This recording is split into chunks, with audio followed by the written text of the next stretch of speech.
Bayou Bottom Whitetails by Ron Spomer.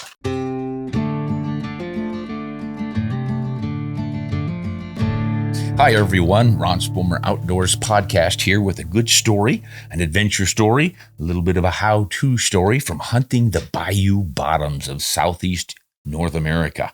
And this was published, some time ago in Successful Hunter magazine. Let's just see what happens.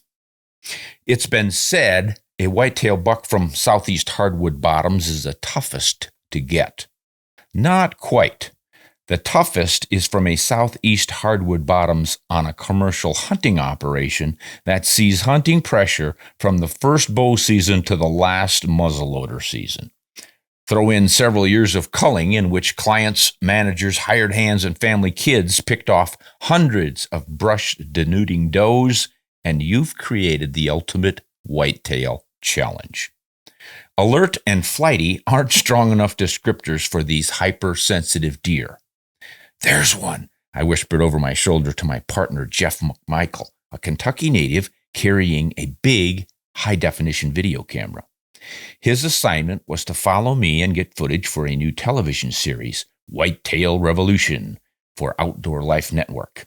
We had hopes he'd capture an interesting reaction to the impact of the new Winchester XP3 bullet I was shooting.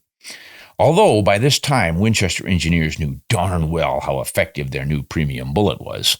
Of course, we'd need to see a buck in the open before any of that happened. And so far we hadn't. The first morning of still hunting through a pretty oak bottom, the rising sun illuminating golden beams of fog between dark trunks and limbs, would have been better spent with paint and easel rather than enabled and ammunition. We found tracks, trails, plenty of crunchy acorns underfoot, and even a scrape or two, but no deer. Unless you count the horizontal flashes of brown and the angular flecks of white moving at the far edge of visual range.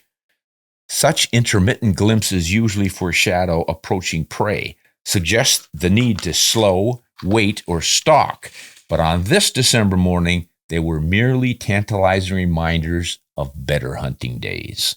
"Where'd it go?" I asked Jeff with raised eyebrows and a shrug of my shoulders.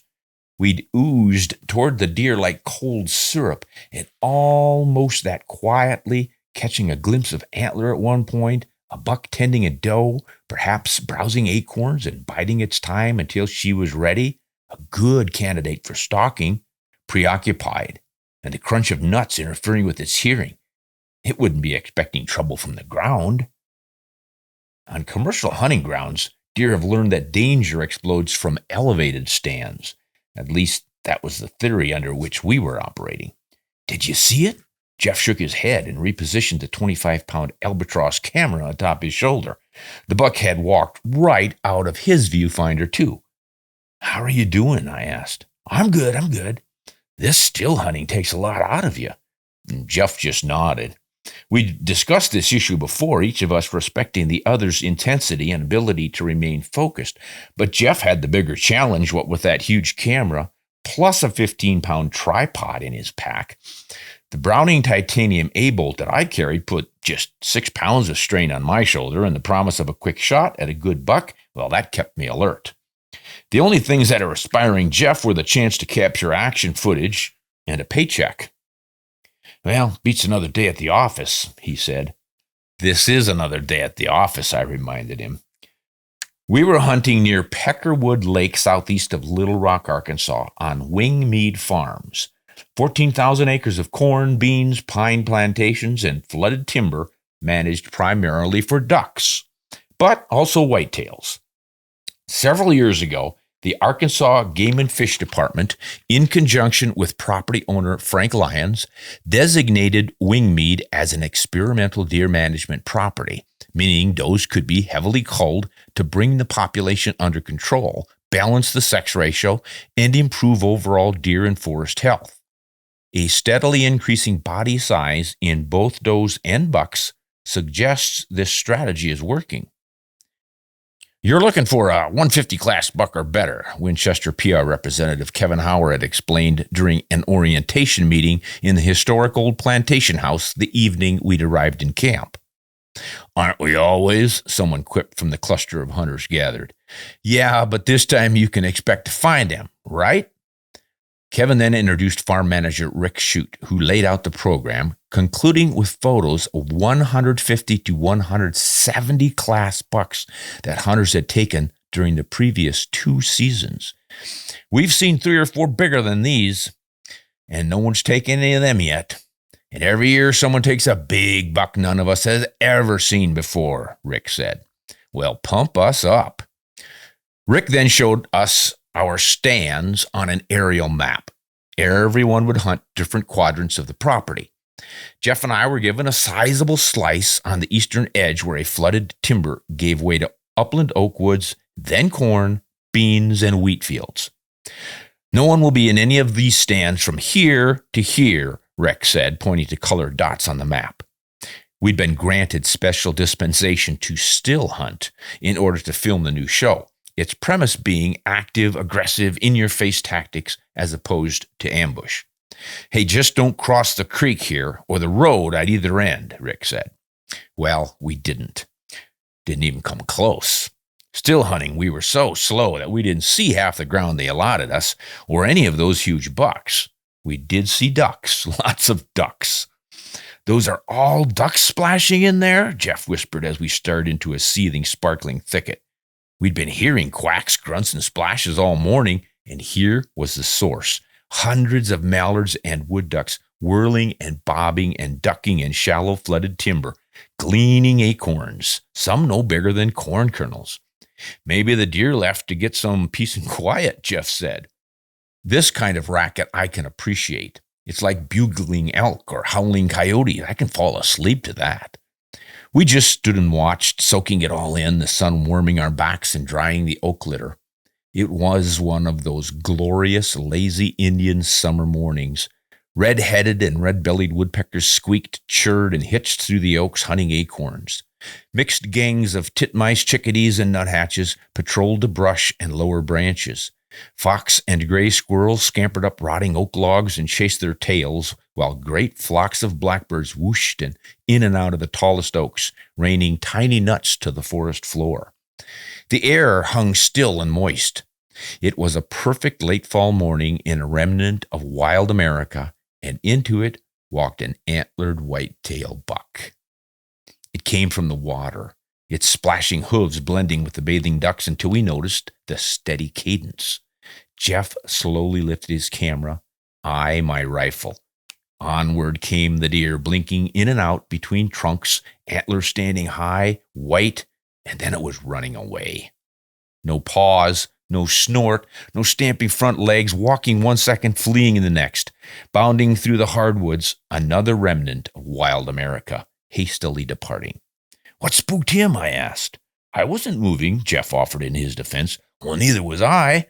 Breezes in our favor. Unless it swirled. Yeah, they're pretty spooky in here. You think? Yeah, I think. Well, the next 2 days proved Jeff right. No matter how carefully, how cautiously we still hunted, we couldn't get the drop on a good buck. Certainly, afternoon leaves were noisy, but morning litter was wet and quiet. We stepped slowly, carefully, constantly looking, catching a doe and a fawn here and there, twice finding young bucks, but nothing close to 150 or better. I know there have to be big bucks out here, but it sure doesn't look like it. Unless the rut's over. It shouldn't be. They should be cruising, chasing does, or at least the young ones should. I don't know, it's as if the woods are empty. Like they all went someplace else, Jeff said.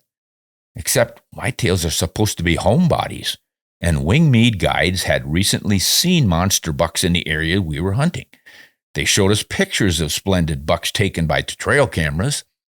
One guide on a scouting mission bumped a huge buck from a watery thicket the second afternoon. We moved across the creek, hunted hard, found a few does. Switched to yet another area that afternoon, chasing another good sighting. A buck had been seen slipping from a large pine plantation into a bordering cornfield, so we moved into that neighborhood, and we hit pay dirt. Buck, I mouthed after turning to catch Jeff's attention. Then I pointed cautiously to a vine-covered thicket not 20 yards in front of us. We had been pussyfooting through an old blown-down woods, glassing every stick and stone, trying to see a bedded buck before it saw us. And now we had, but barely.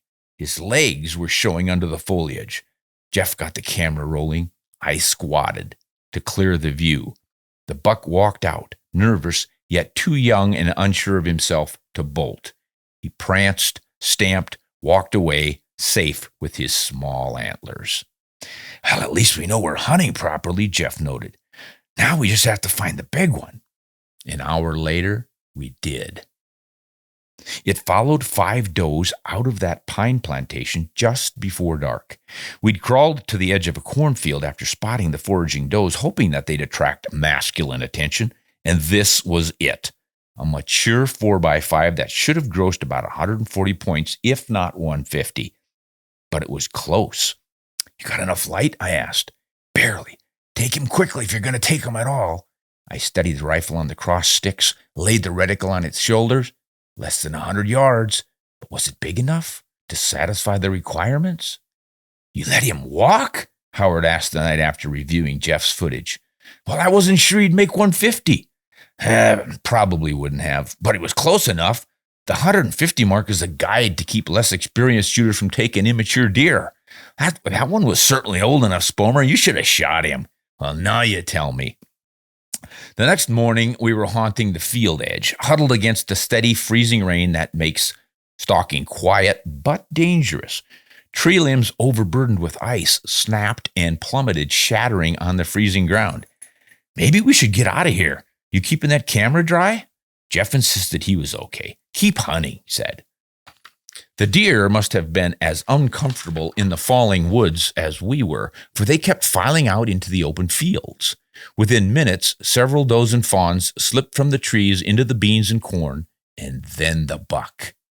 He came from the right, moving at a brisk, bold trot, nose down for scent trailing and then up for watching.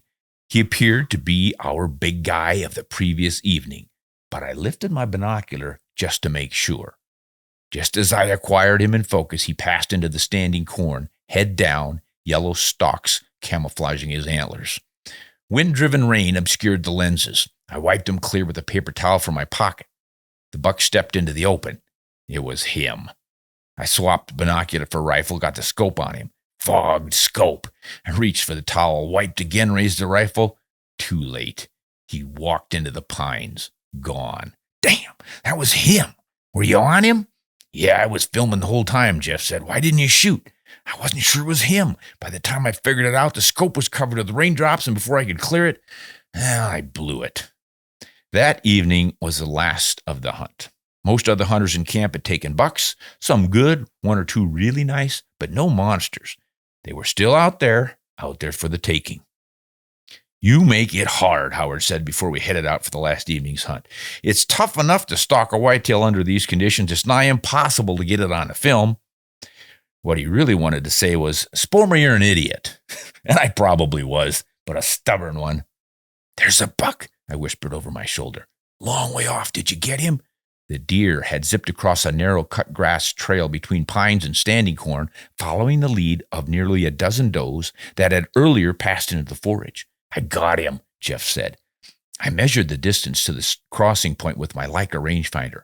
600 yards. A good 400 yards past the point where the big buck had appeared the evening before. Yeah, we need to get closer, unless he wanders down this way. Instead, he wandered back into the trees, suggesting it would be a good time to move, unless he was sauntering through the trees toward us. Decisions. We decided to wait. More deer hopped from the pines into the corn, including several small bucks and 1 decent 4x4, the kind one is tempted to take on the last day of the hunt. Is that the same one that was out a minute ago? I don't think so. Hey, look at that. Look at that one. Funky. A large, dark-bodied buck had emerged from the gloaming woods to stand briefly in that open lane, leering at several comely does in the corn. His antlers weren't particularly wide or tall, but oddly heavy with many points. Wow, it looks like a weird non-typical. Look at the mass on him. Won't score for beans, but he's got to be an old animal with that much mass. That should satisfy Rick. We watched. The A-bolt charged and on the sticks as that buck drifted slowly our way, following the lead of several does. "Another 100 yards and I'll have a reasonable shot," I said after reading 480 yards on the rangefinder. "But I'd prefer him a lot closer." And then he stepped back into the trees. The minutes ticked away. "If he doesn't come back soon, we're going to run out of light," Jeff needlessly reminded me.